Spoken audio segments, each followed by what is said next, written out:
What's up mga ka-auto? So, andito tayo ngayon sa Motul Flagship. So, ano bang meron dito sa Motul Flagship? Tara, samahan nyo ako para makita natin.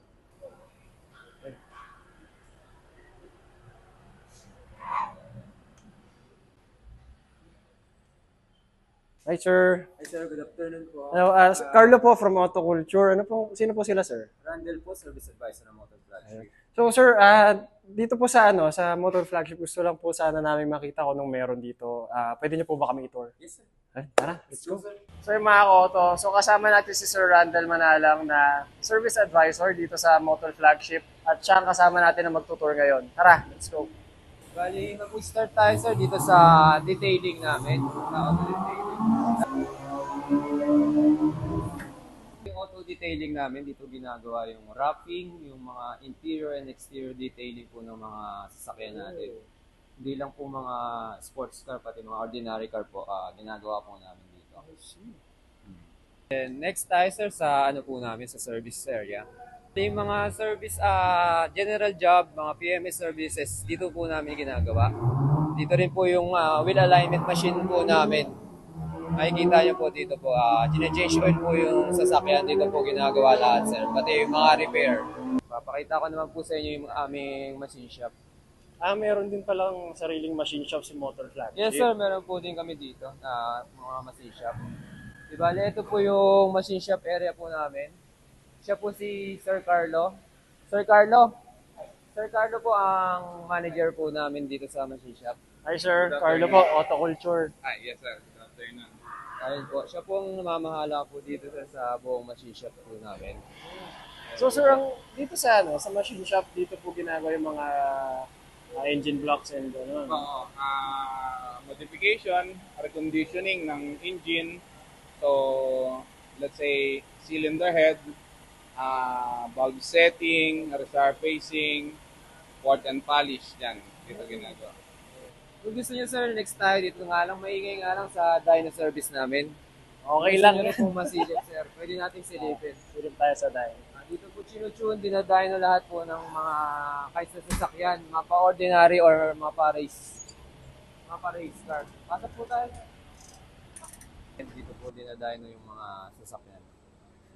But dito sa flagship, sir, meron din kayong tuner or kailangan magdadala sila ng tuner? Magdadala po sila ng sarili ng tuner. Ang ang nire-rent lang po nila sa amin is yung service, ay yung lang po, machine, tsaka yung dyno area. Okay.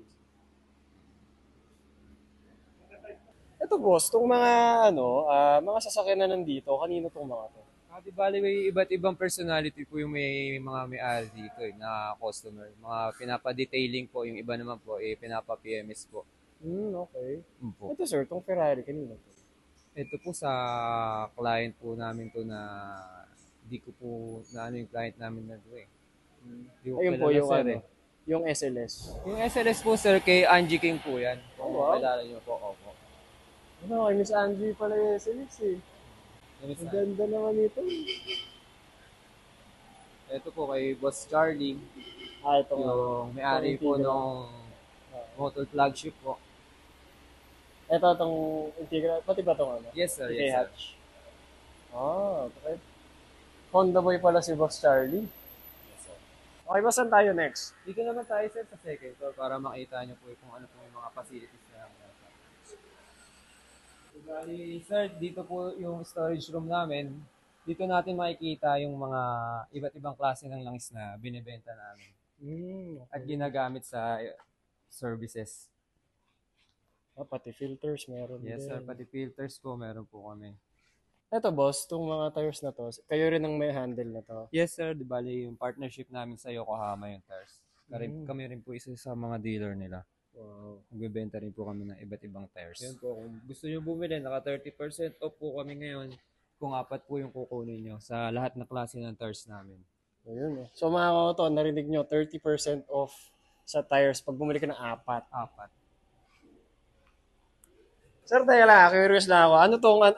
Anong to? Elevator ba to? Yes sir, elevator to sir para sa mga langis namin pag kinakarga namin dito tsaka pag dinideliver namin sir. Para mabilisan sir namin karga yung mga langis. Sa bagay. Sino Yes, nga sir, naman ma'am. kasi magbubuhat ng pagkalaki-laking langis dito sa hagdan? Yes, yes, Baka sir. gumulong pa.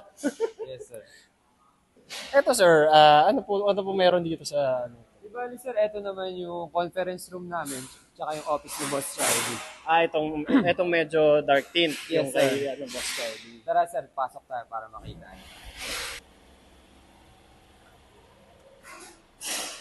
Di bali, sir, ito yung conference room namin. Pagka nagmi-meeting kami, dito namin ginaganap, sir. Wow. Panis, may conference room. Kami conference lang, walang room. Yan yun to guys. Shala, di ba? So sir, ito na yung kabuuan nung motor flagship. Yes, sir, ito na makikita niyo yung kabuuan ng motor flagship namin dito. Dyno area, service area, machine shop, tsaka wheel balancing area namin. Doon yung wheel balance. Wheel balancing, sir. Ito boss, ito mga exhaust fan ba yan? Yes, sir, Para exhaust sa- mula dyan sa dyno sa area dyno. natin. Opo, sir. Ayun, sir, yung para sa ano naman natin, mga motorcycle dyno. Itong maliit dito. Ito, sir, maliit na water din. Dinadayin mo rin pala mo to. Yes, sir, yes, sir.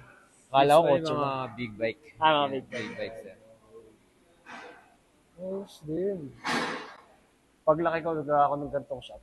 So, basta na tayo susunod. Dito tayo, sir, sa office namin. Okay. Papakilala ko sa inyo yung manager namin. Yes. Pakilala ko po sa inyo yung manager namin, si Miss Katrina Ramos po. Hi! Good afternoon, Alpha Culture. So ayun mga ka-auto, so andito tayo ngayon pa rin sa Motul Flagship. Kasama natin si Miss Kat, EA4 President ng Motul Philippines. So Miss Kat, curious po ang mga ka-auto natin. No?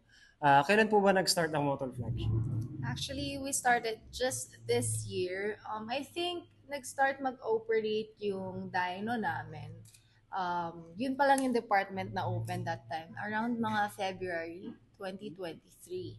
So, nag-soft opening kami ng March 1, 2023, and then grand opening ng May 23, 2023. O, diba? For 2023. Obisado ni Madam. Yes. So, ayun, in here we have 4 departments. So, we cater to cars na kailangan i-dyno. Of course, we have our dyno tuning facility. Also, our detailing and wrap department. So, dun sa mga may kailangan ng wrapping services, tint, ganyan, detailing services, and others, meron din kami para sa inyo. Also, of course, auto mechanic services sa under chassis, ganyan. And yung machine shop namin. So, nagmamachining din kami dito sa Motul Flagship. Ayan, so we have 4 departments here. So, if kailangan nyo ng mga nabanggit ko, please visit us here at Motul Flagship.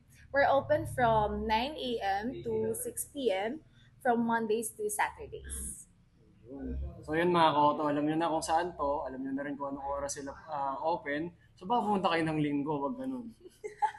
So, Miss Kat, alam ko sobrang busy nyo today since maraming mga clients na pumapasok.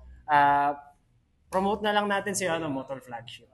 Ayan guys, so we're inviting you to come visit Motul Flagship here at 26 Cabignayan Street, Barangay Tatalon, Quezon City. Ayan, so alang Banawe lang siya. Sa QF din.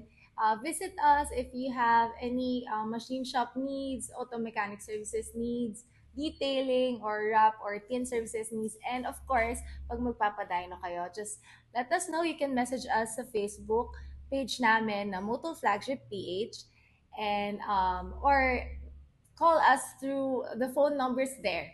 So you can see naman, para makapagpa-schedule kayo, you'll be our priority. Ayun.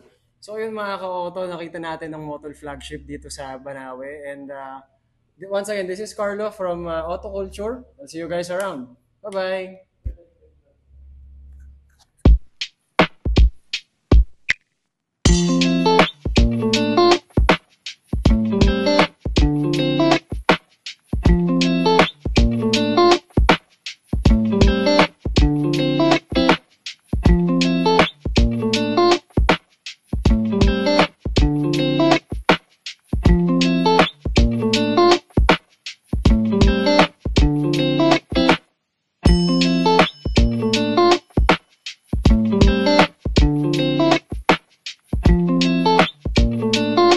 Tingnan natin kung anong meron dito sa...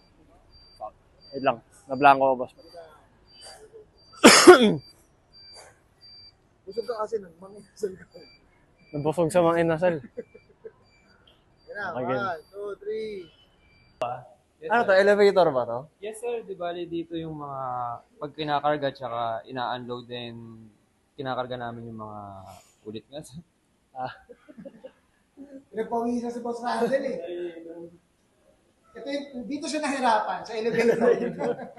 Ito na, 1, 2, 3, go!